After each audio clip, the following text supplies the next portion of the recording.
and it's Mental Wellness Monday. Super happy to be here before you. Hope you had a wonderful weekend.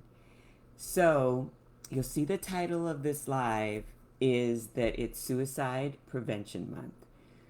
And you might be, Sidra, whoa, this is a lot. It is a lot. But this is something I'm super passionate about. And I think if I remember correctly, I actually started Mental Wellness Mondays around this topic. Um, because it's super critical for me. And the main thing I want you to take away from this is there is so much we can do for ourselves and for others. And I'm going to be really transparent today and share my own story about why this is so important to me and how the little things can make a huge difference. And you don't have to be afraid of this topic.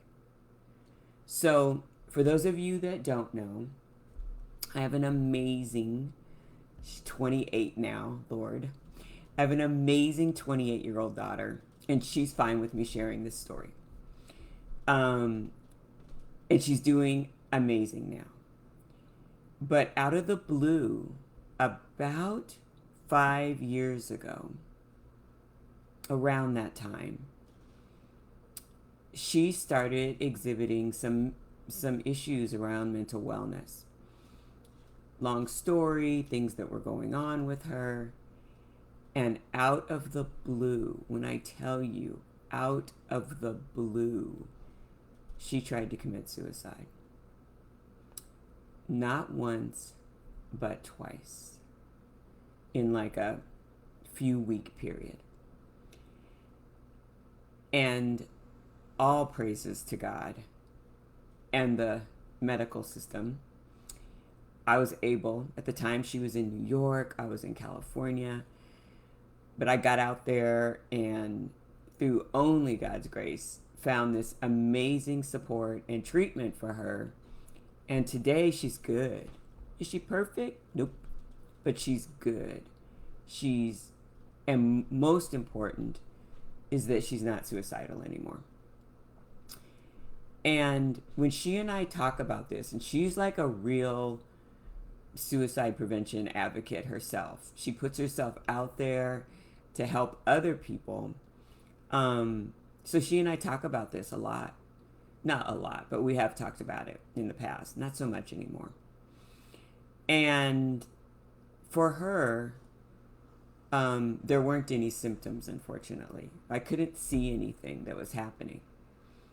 But I also work with at-risk kids and severely at risk. I work with kids that are homeless and incarcerated and teen moms and I've had the opportunity to get training and to see that there's so much we can do to support our loved ones, friends, people we know, but sometimes we're afraid to ask. So on today, I want to share with you, and I posted it below, the warning signs of suicide so that hopefully maybe you'll be able to have the benefit that I couldn't see. Though I will tell you, after my daughter's attempt, I used all of these skills to make sure that she was safe. And then I'll give you some things that you can do. Because there really are things that we can do, and we don't have to do them alone. And they can make a huge difference. So first I want to share with you, what are the warning signs for yourself or for another person that you're thinking about suicide? Because that's the whole purpose of September, is suicide prevention. So here, there's 12, there's more warning signs, but I listed 12. Feeling like the person feels like they're a burden on others. And it's not one of these things. It's a lot of these things. They're starting to isolate themselves. Maybe they were always gregarious, but now they're like to hang out with people, but now they're isolating themselves. They have increased anxiety. They have a sense that they're feeling trapped or they're under unbearable pain. They've started using substances or increased it greatly. They're looking for ways that, like they're talking about, or they're looking literally for lethal things that they can do to take their life. They have increased anger or rage, really severe mood swings, expressing like just unbearable hopelessness, sleeping too little or too much, talking or posting about wanting to die, and making plans for suicide. So that seems like super intense. But you know what? Thank goodness most people who are suicidal exhibit some of these characteristics. So there is literally things that we can do, even though it seems overwhelming. There's things we can do. So the first thing you want to do is, with your loved ones or for yourself, watch out for these signs of distress or changes in behavior. Second, if you're looking for someone else and you're seeing some of these symptoms, it is perfectly appropriate and needed to say straight out, don't jump around with it, are you having suicidal thoughts? And you're like, Sidra, oh my gosh, if I say that, they're going to do it. No, believe me. If they aren't, they'll tell you no. But if they are, nothing you could do will cause them to do it. It won't. So don't worry about that. Then, if they say yes, take them seriously. Take them seriously. If they say no, but you see a lot of these warning signs, get them to some support. Get them some mental health support. Because maybe they don't even have the ability to share with you that they are thinking about it.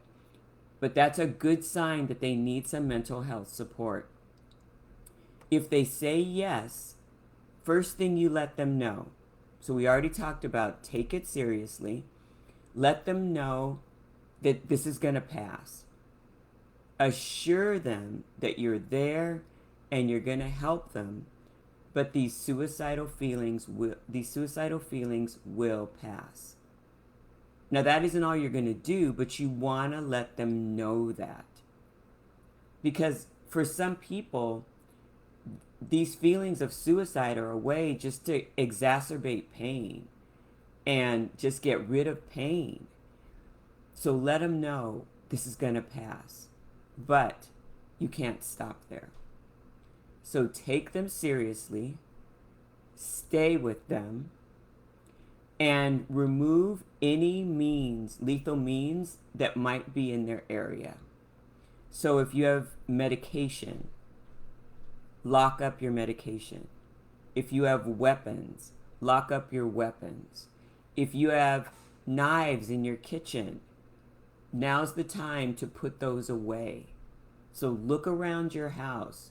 What lethal things do you have? Remove them.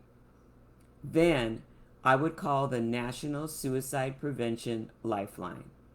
The number I posted right below. And there's also a text number. Call them immediately. They will give you resources in your community. And then lastly, don't leave them alone. Escort them to mental health services or the emergency room. If you're in an area where there aren't any mental health services, maybe the Lifeline for some reason can't connect you. I've never heard of that before. But your emergency room will help you and support you.